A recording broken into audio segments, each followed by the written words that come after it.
Assalamualaikum warahmatullahi wabarakatuh. Nama saya Isa Lukman Hakim dengan NIM 41617110023. Di sini saya akan mempresentasikan tentang tugas besar 2 Kapita Selekta Industri perihal ide pemanfaatan limbah barang bekas menjadi produk yang memiliki nilai jual tinggi.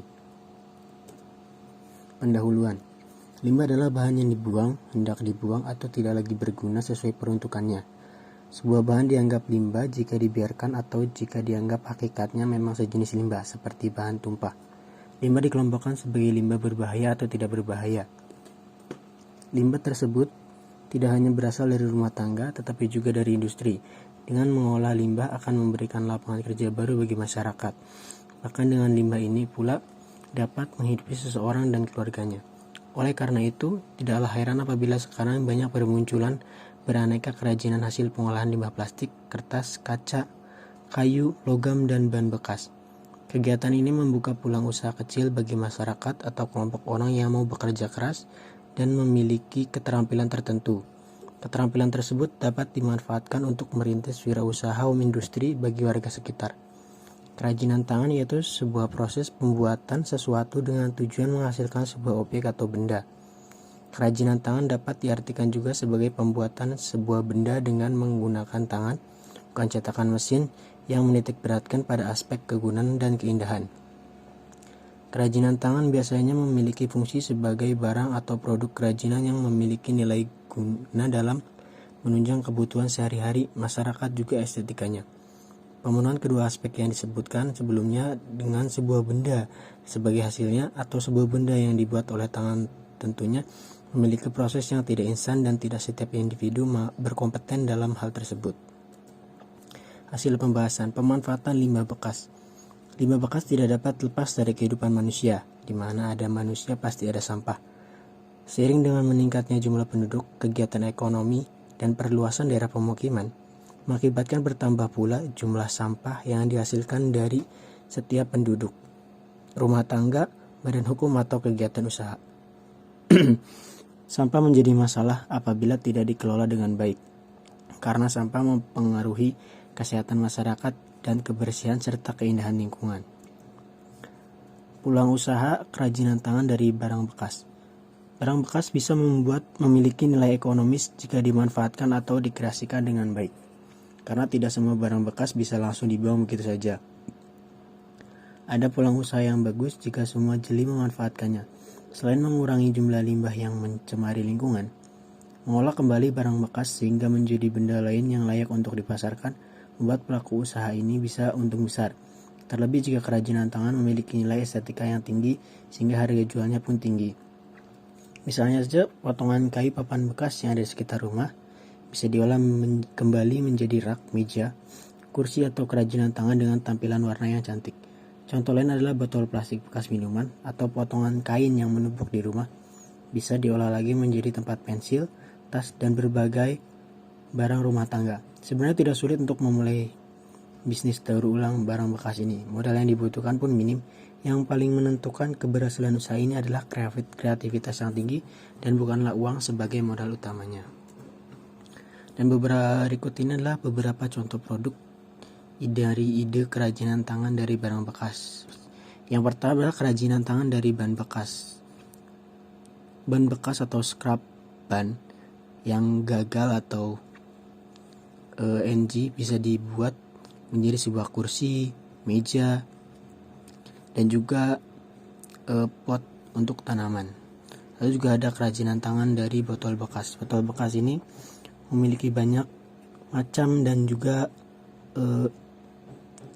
memiliki banyak ide atau bisa diolah menjadi beberapa produk seperti mobil-mobilan, tempat pensil, pot bunga, dan juga yang lain-lain.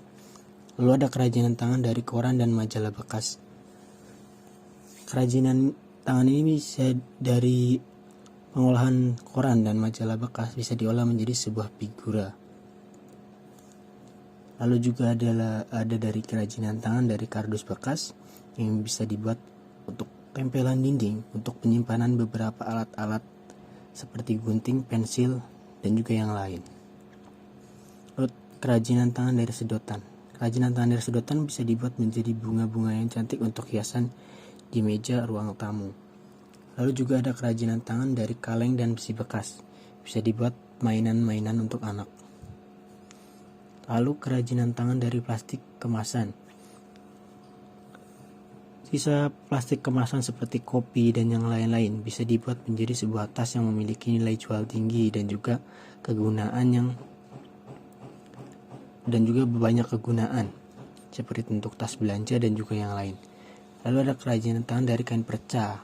Kain perca ini juga bisa digunakan sebagai tas atau bisa diolah kembali dan dibuat menjadi sebuah tas. Lalu ada kerajinan tangan dari kayu bekas. Dari kayu ini kita bisa membuat seperti meja, kursi, rak, ataupun tempelan dinding sebagai hiasan untuk menyimpan beberapa barang. Lalu ada kerajinan tangan dari stik es krim yang bisa dibuat sebagai pajangan rumah-rumahan atau yang lain. Dan ada juga contoh-contoh lainnya seperti yang tadi saya sebutkan, dari botol bekas bisa dibuat menjadi pot gantung ataupun juga menjadi sebuah tempat pensil. Hasil dan pembahasan. Yang terakhir adalah strategi pemasaran. Jika memang sudah dibuat produknya dari pengolahan barang bekas, tentu kita akan membutuhkan strategi untuk memasarkan produk tersebut, karena memang produk tersebut berasal dari barang bekas atau barang yang tidak terpakai. Ini strategi pemasaran. Dalam strategi pemasaran ada beberapa hal yang harus diperhatikan seperti hasil produk, tempat, segi promosi, dan juga harga yang dipasarkan. Sebagai contoh strategi pemasaran tas dari bekas plastik kemasan produk.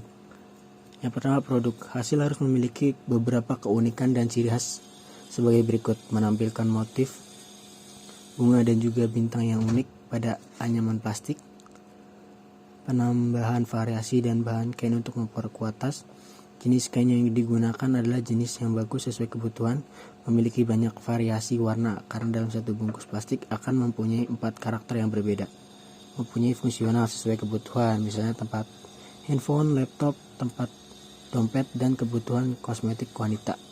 Yang kedua adalah tempat, membuat stand dengan menggunakan kendaraan bermotor di lokasi pusat oleh-oleh dan tempat perbelanjaan sentra PKL yang diperbolehkan untuk berjualan seperti alun-alun atau taman kota.